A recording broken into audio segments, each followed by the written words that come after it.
رمضان المبارک کی تیاری۔ رمضان المبارک کے 3 گھنٹے بہت قیمتی ہیں، بس اگر تم ان کی حفاظت کرو تو یہ 3 گھنٹے ماہ رمضان کے آخر تک 90 گھنٹے ہو جائیں گے۔ یہ 3 گھنٹے: نمبر 1، افطار کا گھنٹہ۔ افطار جلدی تیار کیجیے اور دعا کے لیے وقت نکالیے، کیونکہ روزہ دار کی دعا اس وقت رد نہیں ہوتی، لہٰذا اپنے لیے اور اپنے عزیزوں کے لیے، مرحومین کے لیے دعا کریں۔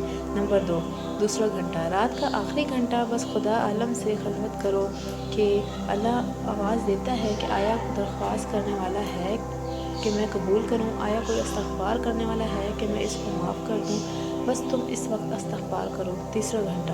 صبح کی نماز کے بعد سورج نکلنے تک مصلی پر بیٹھے رہنا اور ذکر خدا کرنا۔ یہ 90 گھنٹے ہیں، ان اوقات پر مداومت کرو، ذکر خدا کرو، غیبت سے دوری، نماز پنجگانہ اور نافلہ بجا لاؤ کہ صرف 30 دن ہیں اور بہت جلدی گزر جائیں گے۔